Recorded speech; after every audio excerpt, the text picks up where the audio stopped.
So, you want to know the type of writing that I get paid as a freelance writer? Ooh, let's go right into it. Okay. Now, I started freelance writing in 2014. When I started, I decided to do blog writing mostly. Now, with blog writing, I set my rate around, I believe it was around 10 cents a word, and then went up to 12 cents a word, and then it slowly went up to 15 cents a word. Over the years, I was able to raise my rate incrementally.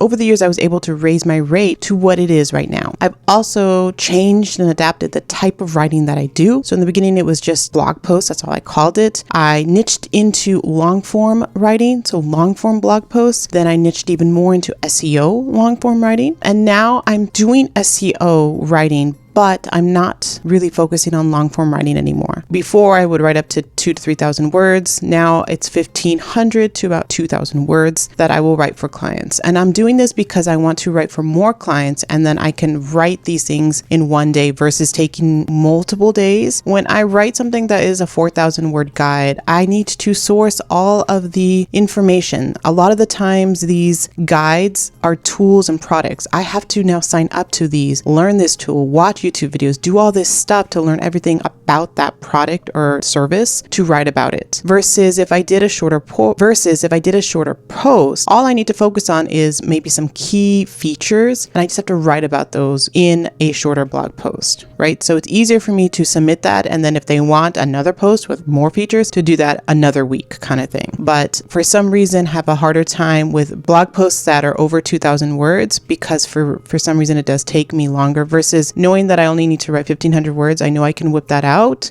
in the morning. So because of that, my word count is lowered, but my rate has steadily increased. So now I'm sitting around 50 cents a word, but I will take writing jobs that are 30 cents a word, 35, 45 cents a word, or even more than 50 cents a word if they tell me they pay their writers 60 cents a word. Like I am flexible with my rate, but I have worked steadily to get to that top rate for me. And with that type of writing, because it is not long form, I do have some other advantages to hiring me to write the shorter content. I can bring in subject matter experts. I can be the subject matter expert. I can write the thought leadership content if you want. And I know how to source my stats and make sure that it's not the same stats as everyone else. So I've developed a process or a workflow for this type of writing. So that's why I can charge what I charge. So typically my blog posts range around $800 to $1,000. The next type of writing that I do is more copywriting. So this is just recently, within the last few years, I decided to start email marketing or email funnels, newsletters, and things like that. And I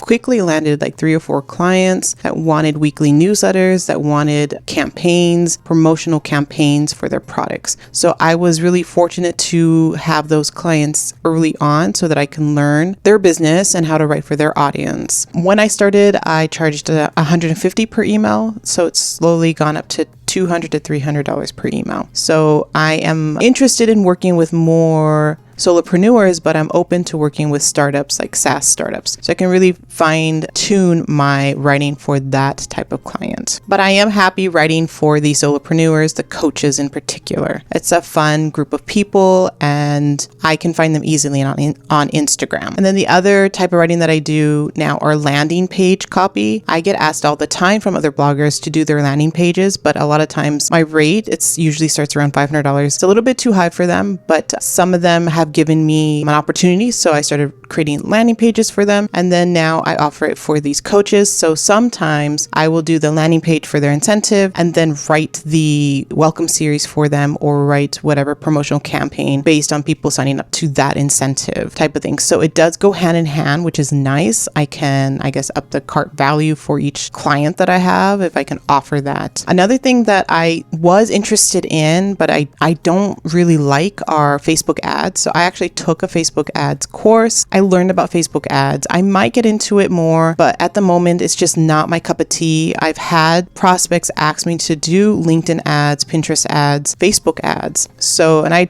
tell them up front that I'm not that familiar with these ads, but I can try and do the work for you if you want. Some of them just aren't confident in my ability, so they just move on, which is fine. I'm not that confident in my ability as well, so maybe, it works out in either way. So what I think I need to do is do some Facebook ads for my own business to feel more confident and understanding the platform, and then going from there. But yeah, Facebook ads and things like sales page copy are just not something that I'm offering or want to do. That's just not my cup of tea. I am more familiar writing for my own business. I can write my sales pages for my own products, but I just have a harder time investing in another business, understanding their audience and what their outcome that they want, and writing that copy for them. So I do know that sales page copy, you can get paid a lot as a copywriter. I've heard people talk about getting paid $20,000 or more for a sales page copy for a business. So there is money to be had, but I just don't want all of that weight on my shoulder. I don't want them to say, okay, now they hired me, so they expect this ROI, they expect these conversion rates, and I don't want that pressure on me. So I do like what I do now, so